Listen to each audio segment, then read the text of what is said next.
दोस्तों, अगर पत्नी गलत चाल चलन में है, यानी कि एडल्ट्री में है, व्यभिचार के आरोप है पत्नी पर दोस्तों, तो ऐसे में क्या होगा दोस्तों, उस आरोप के फैसले के बाद में ही पत्नी को गुजारा भत्ता यानी कि अंतरिम मेंटेनेंस मिलेगा दोस्तों। और ये हाई कोर्ट का भी हाल ही का एक आदेश है दोस्तों, और आज इस वीडियो हम लोग इसी आदेश को समझने वाले हैं दोस्तों। जय हिंद, नमस्कार, मैं एडवोकेट आशीष मिश्रा। लाइक कर दीजिएगा, शेयर कर दीजिएगा, सब्सक्राइब कर दीजिएगा ताकि इन्फॉर्मेशन और लोगों को मिल सके। दोस्तों, कई सारे व्यूवर्स के सवाल रहते हैं सर कि 498 है, दहेज घरेलू हिंसा का मुकदमा पत्नी ने किया था, फैमिली कोर्ट ने अंतरिम मेंटेनेंस बांध दिया जबकि पत्नी एडल्ट्री में रह रही है, उसका किसी और के साथ में रिलेशन है दोस्तों सबसे पहले समझते हैं सीआरपीसी की धारा 125 को दोस्तों सीआरपीसी 125 में मेंटेनेंस का प्रावधान है, और सीआरपीसी 125 के सबसेक्शन 4 में दोस्तों ये प्रावधान किया गया है कि अगर पत्नी आपसी सहमति से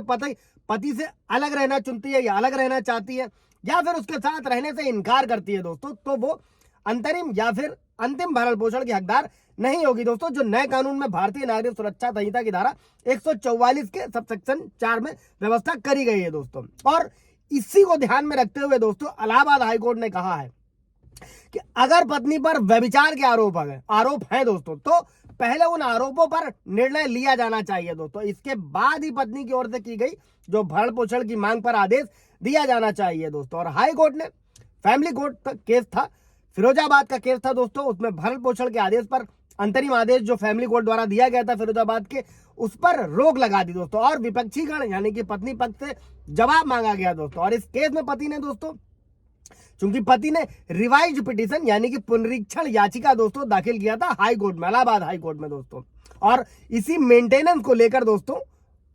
पति ने जब मुकदमा दायर किया था दोस्तों। और केस क्या था दोस्तों फिरोजाबाद के डॉक्टर साहब थे, उनकी पत्नी ने फैमिली कोर्ट में भरण पोषण के लिए मुकदमा दायर किया था। पति ने जवाब दाखिल किया कि पत्नी पर जवाब दाखिल करके जो है पत्नी पर व्यभिचार का आरोप लगाया दोस्तों, चूंकि पत्नी एडल्ट्री में रह रही होगी, और ऐसे में वो अंतरिम और अंतिम भरण पोषण की हकदार नहीं है दोस्तों। लेकिन फैमिली कोर्ट ने एज यूजुअल जो हमेशा होता है 13 अप्रैल 2023 के आदेश से पत्नी को 7,000 रुपए अंतरिम भरण पोषण देने का आदेश दिया था दोस्तों। और पति ने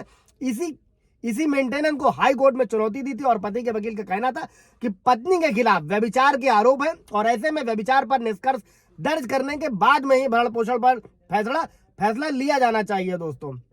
और हाई कोर्ट ने क्या किया, ट्रायल कोर्ट के आदेश पर अंतरिम रोक लगाते हुए पक्षों को हलफनामा का आदान प्रदान करने का निर्देश दिया, और इसकी अगली सुनवाई यानी कि तारीख दी गई है दोस्तों। जो मैं हर वीडियो में अपने रिपीट करता हूं कि अगर किसी भी तरीके का आपका मेंटेनेंस बांधा गया है, और अभी मैंने एक वीडियो बनाया था 91 सीआरपीसी का, अगर अंतरिम मेंटेनेंस नहीं बांधा गया, पत्नी आय छुपाती है, नौकरी कर रही है, तो आप इस धारा के तहत जो है उसके इनकम स्टेटमेंट और सब कुछ प्राप्त कर सकते हैं दोस्तों, उसकी इनकम साबित कर सकते हो, जाकर वीडियो देख लीजिएगा। दूसरा ये इंपॉर्टेंट पहलू है दोस्तों कि अगर अंतरिम मेंटेनेंस बांधा जा रहा है और पत्नी व्यभिचार में या एडल्ट्री में रह रही है दोस्तों, तो आप हाई कोर्ट का रुख कर सकते हैं। कोई सवाल जवाब होगा कमेंट में पूछिएगा, क्लियर किया जाएगा। आप अपॉइंटमेंट भी लेकर बुक कर सकते हैं दोस्तों, और सारे सवालों के जवाब पा सकते हैं। Thank you.